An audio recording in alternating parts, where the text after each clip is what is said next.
Deuteronômio 3. Os israelitas derrotam o rei Og. Moisés continuou: Depois fomos na direção do norte até a região de Bazã, e Og, rei de Bazã, saiu com seu exército para lutar contra nós na cidade de Edrei. Mas o Senhor Deus me disse: Não tenha medo, pois eu farei com que você derrote Og e o seu exército, e você vai tomar posse da terra dele. Você será vitorioso, como foi contra Seom, o rei dos amorreus, que morava em Hesbom. O Senhor, nosso Deus, fez com que derrotássemos Og e todo o seu exército, e nós matamos todos, sem deixar ninguém vivo. Também conquistamos todas as cidades de Argob, a terra da região de Bazã, que pertencia a Og. Eram ao todo 60 cidades, todas elas protegidas por muralhas altas e com portões reforçados. Conquistamos também muitas cidades que não tinham muralhas. Nós as destruímos completamente e matamos todos os homens, mulheres e crianças, como tínhamos feito na guerra contra Seom, rei de Hesbom.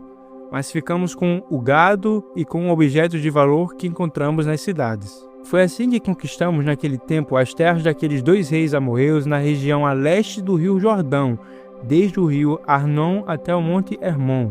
Os sidônios chamam o monte Hermon de Sirion e os amorreus o chamam de Senir.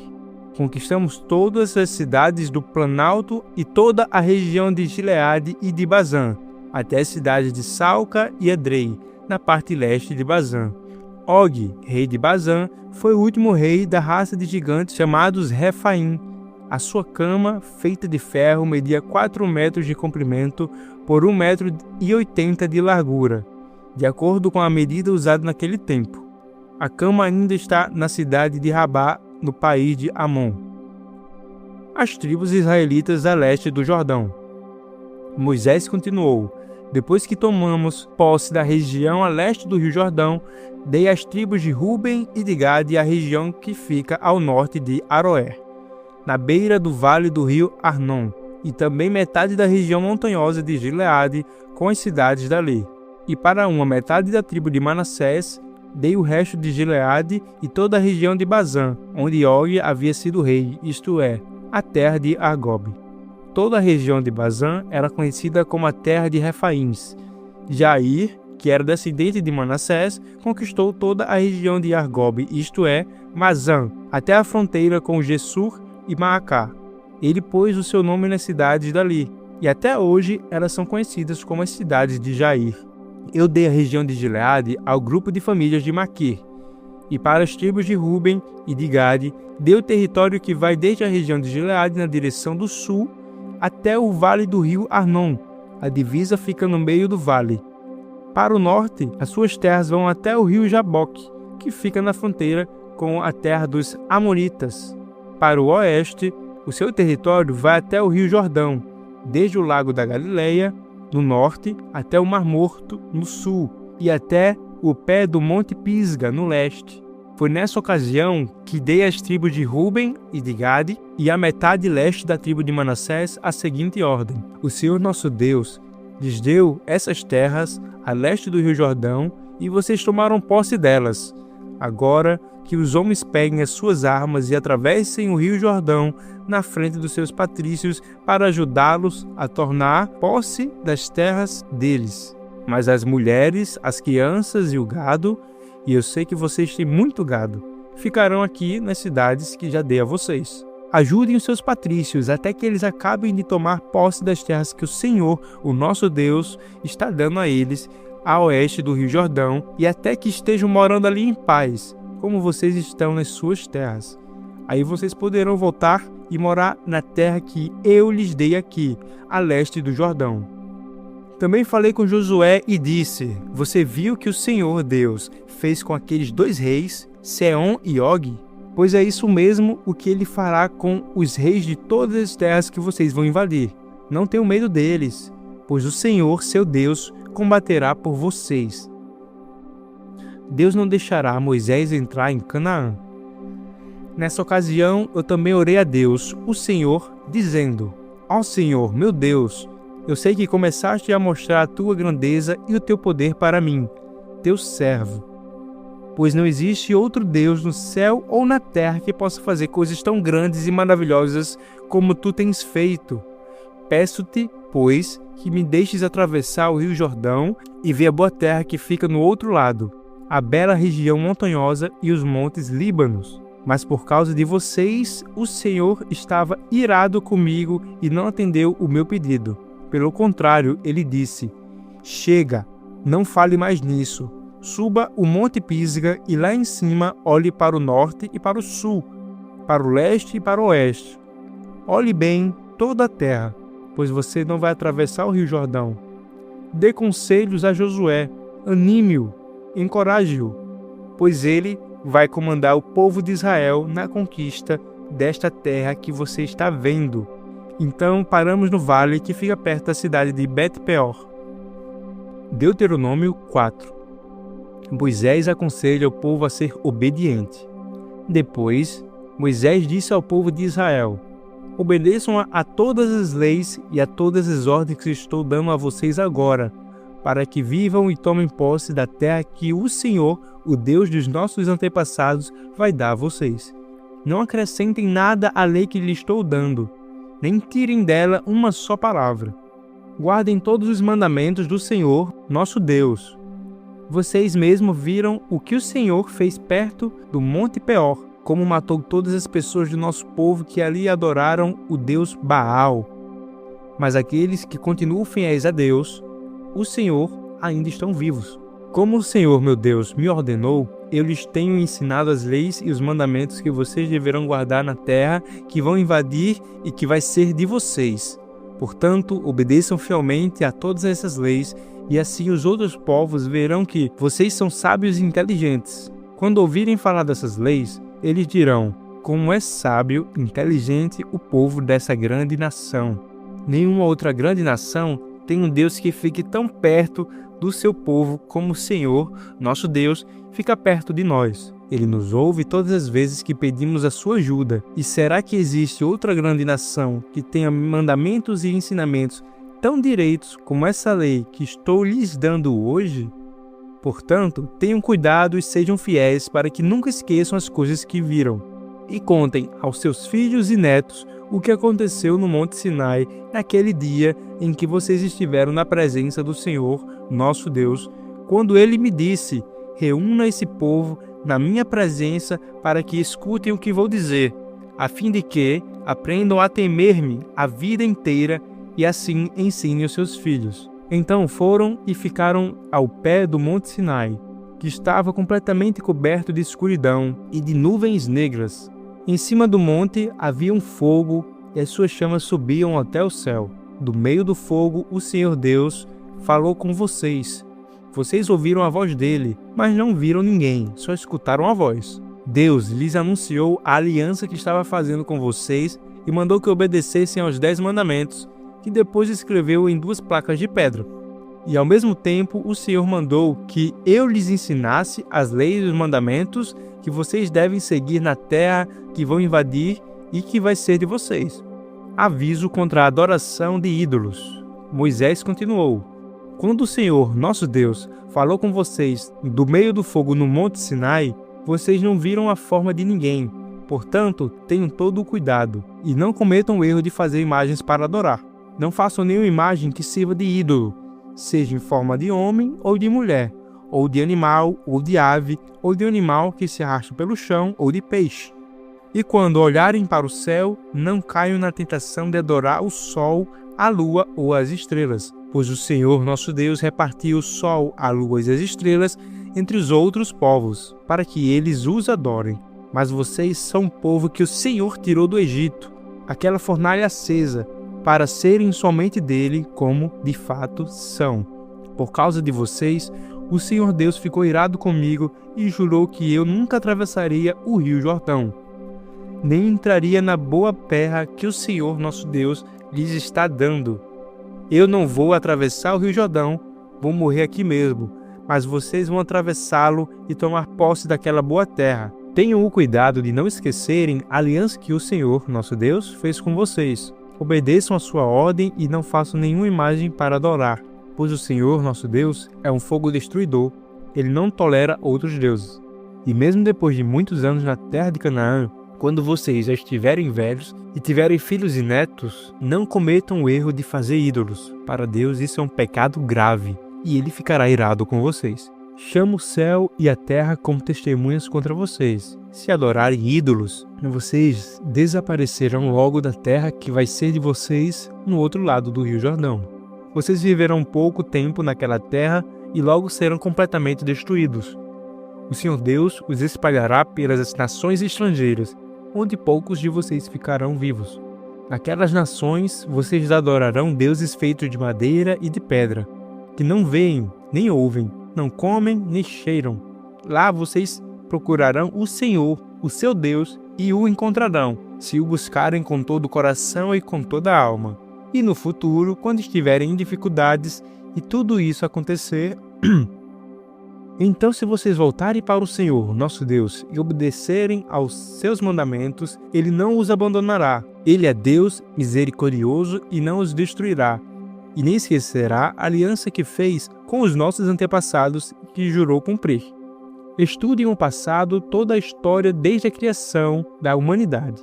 Caminhem pelo mundo inteiro e perguntem se alguém já viu ou ouviu falar de haver acontecido alguma coisa tão impressionante como esta. Será que já houve alguém que, depois de ter ouvido um Deus falando no meio do fogo, ainda continuasse vivo, como aconteceu com vocês? Será que já houve um Deus que resolveu ir tirar do meio de outra nação um povo para ser completamente dele, como o Senhor, nosso Deus, fez com vocês? Vocês viram como Ele mostrou o seu poder e a sua força. Viram como Ele, por meio de pragas e milagres maravilhosos, de guerras e feitos espantosos, tirou vocês do Egito. Deus deixou que vocês vissem tudo isso para que soubessem que o Senhor é Deus. Não há nenhum outro Deus a não ser Ele. Para ensiná-los, Deus falou do céu, e na terra Ele lhes mostrou um grande fogo, e do meio desse fogo falou com vocês. Deus amou os nossos antepassados e por isso escolheu vocês, e Ele mesmo, com a sua grande força, os tirou do Egito. Depois foi na frente de vocês expulsando povos que eram mais numerosos e mais poderosos do que vocês, e assim deu a vocês as terras daquelas nações, onde vocês estão morando agora. Fiquem sabendo agora e nunca esqueçam isto: somente o Senhor é Deus, lá em cima no céu e aqui embaixo na terra. Não há outro Deus. Portanto, obedeçam a todas as suas leis que eu lhe estou dando hoje. Assim vocês e os seus descendentes serão felizes e viverão muitos anos na terra que o Senhor, nosso Deus, lhes está dando para sempre. As cidades para fugitivos. Depois Moisés escolheu 3 cidades no lado leste do Rio Jordão, para onde poderia fugir qualquer homem que, sem querer ou por engano, tivesse matado alguém de quem não tinha ódio. Em qualquer uma dessas cidades, esse homem estaria seguro e ninguém poderia matá-lo. Para a tribo de Ruben, Moisés escolheu Bezer, no deserto, no planalto. Para a tribo de Gade, ele escolheu Ramote, na região de Gileade, e, para a tribo de Manassés, do leste, ele escolheu Golã, na região de Bazã. O segundo discurso de Moisés. Introdução. Moisés deu ao povo de Israel a lei de Deus, com os seus mandamentos, ordens e ensinamentos. Isso foi depois que os israelitas tinham saído do Egito e haviam chegado ao vale que fica perto de Bet-peor, na região leste do Rio Jordão. Essa terra era de Seom, o rei dos amorreus, que morava em Esbom. Moisés e os israelitas derrotaram Seom e tomaram posse da sua terra, e fizeram a mesma coisa com Og, rei de Bazã. Assim os israelitas invadiram e ocuparam as terras desses 2 reis amorreus, a leste do Rio Jordão. As terras deles iam desde a cidade de Aroer, que fica perto do vale do rio Arnon, no sul, até o Monte Sirion, isto é, o Monte Hermon, no norte. Fazia parte delas a região a leste do Rio Jordão, até o Mar Morto, no sul, e até o pé do Monte Pisga, no leste. Jó 5. Nós mesmos causamos o sofrimento. Grite, Jó. Veja se alguém responde. Que anjo você vai chamar? Ficar desgostoso e amargurado é loucura, é falta de juízo, que leva à morte. Uma vez vi um homem sem juízo, que parecia estar progredindo na vida. Mas eu amaldiçoei a família dele. Os seus filhos não têm segurança. Nos tribunais são condenados injustamente. E não há ninguém que os defenda.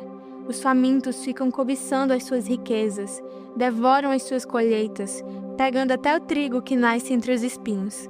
A aflição não brota da terra, a desgraça não nasce do chão. Somos nós mesmos que causamos o sofrimento, tão certo como as faíscas das brasas voam para cima. Deus dá esperança aos fracos. Jó, se eu fosse você, voltaria para Deus e entregaria o meu problema a Ele. Nós não podemos entender as coisas maravilhosas que Ele faz, e os seus milagres não têm fim. Deus dá chuva à terra, Ele faz a águia cair sobre os campos. Deus põe os humildes nas alturas, põe num lugar seguro os que choram. Deus faz com que os planos dos espertos falhem e que as suas ações fracassem. Ele pega os sábios nas suas espertezas e acaba com as suas intrigas. Em pleno dia, eles ficam no escuro, e ao meio-dia andam às cegas, apalpando como se fosse noite. Deus salva da morte os pobres, Ele livra os necessitados das mãos dos poderosos. Deus dá esperança aos fracos e tapa a boca dos maus. As mãos de Deus curam. Feliz é aquele a quem Deus corrige. Por isso, não despreze o castigo do Deus Todo-Poderoso. Deus fere, mas Ele mesmo faz o curativo. Ele machuca, mas as suas mãos curam. Vez após vez, Deus salvará você do perigo e não deixará que nenhum mal lhe aconteça. Em tempo de fome, Deus não deixará que você morra. E em tempo de guerra, Ele o salvará da espada. Ele o protegerá das más línguas, e você não terá medo de quando houver destruição. Você se rirá quando houver violência, e faltarem alimentos, e não terá medo dos animais selvagens. Nos seus campos as pedras não estorvarão o arado, e os animais selvagens não o atacarão. Na sua casa você viverá em paz, e, quando contar as suas coisas, não vai achar falta de nada. Você terá muitos filhos, e os seus descendentes serão tantos como as folhas de capim no pasto. Você vai morrer velho e forte, como um feixe de trigo colhido no tempo certo. Jó, a vida nos ensina que é assim. Esta é a verdade.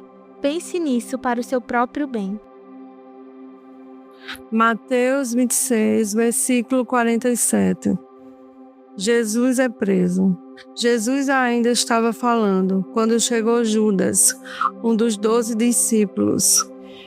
Vinha com ele uma grande multidão armada com espadas e porretes, que tinham sido mandada pelos chefes dos sacerdotes e pelos líderes judeus. O traidor tinha combinado com eles um sinal. Ele tinha dito: prenda um homem que eu beijar, pois é ele.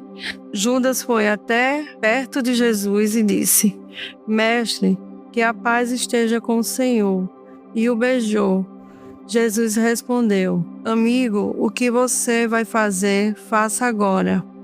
Então eles chegaram, prenderam Jesus e o amarraram. Mas um dos que estavam ali com Jesus tirou a espada, atacou um empregado do grande sacerdote e cortou a orelha dele. Aí Jesus disse: Guarda sua espada, pois quem usa uma espada será morto por uma espada. Você não sabe que, se eu pedisse ajuda ao meu Pai, Ele me mandaria agora mesmo 12 exércitos de anjos? Mas, nesse caso, como poderia se cumprir aquilo que as Escrituras sagradas dizem que é preciso acontecer? Depois, Jesus disse para aquela gente: Vocês vêm com espada e porretes para me prender como se eu fosse um bandido. Eu estava todos os dias ensinando no pátio do templo e vocês não me prenderam. Mas tudo isso está acontecendo para se cumprir o que os profetas escreveram nas Escrituras Sagradas. Então todos os discípulos abandonaram Jesus e fugiram. Jesus diante do Conselho Superior. Os homens que prenderam Jesus o levaram até a casa do grande sacerdote Caifás, onde estavam reunidos alguns mestres da lei e alguns líderes judeus. Pedro seguiu Jesus de longe até o pátio da casa do grande sacerdote. Entrou e sentou-se com os guardas para ver como aquilo ia terminar. Os chefes dos sacerdotes e todo o conselho superior estava procurando alguma acusação falsa contra Jesus, a fim de o condenar à morte, mas não puderam encontrar nada contra ele. Embora muitos se levantassem para dizer mentiras a respeito dele.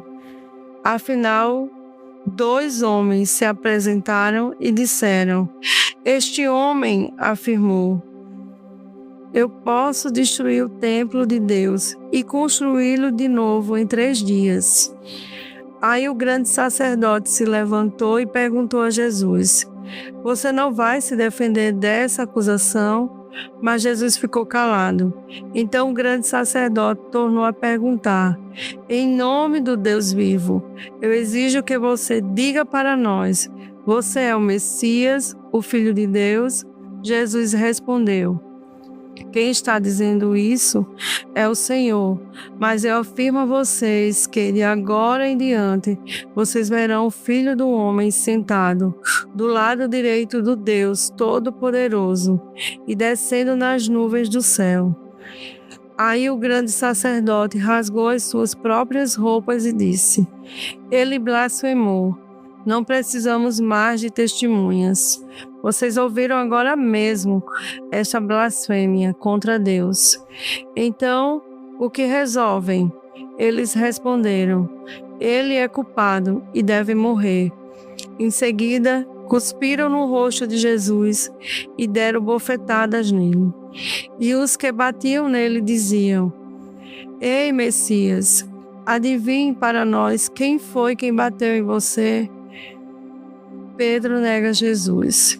Pedro estava sentado lá fora no pátio, quando uma das empregadas chegou perto dele e disse: "Você também estava com Jesus, da Galileia."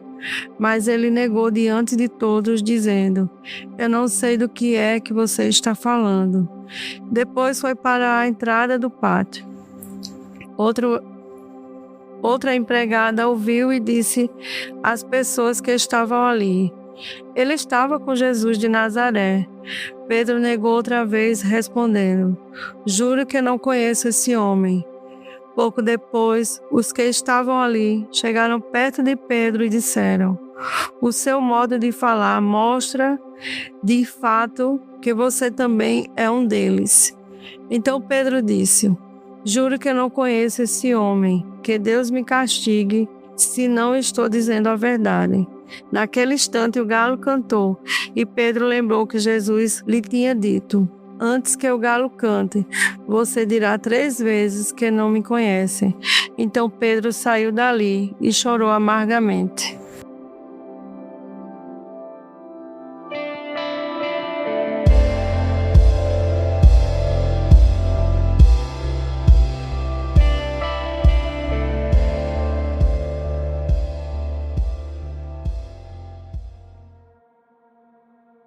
E para terminar o nosso devocional, vamos estar orando, amém?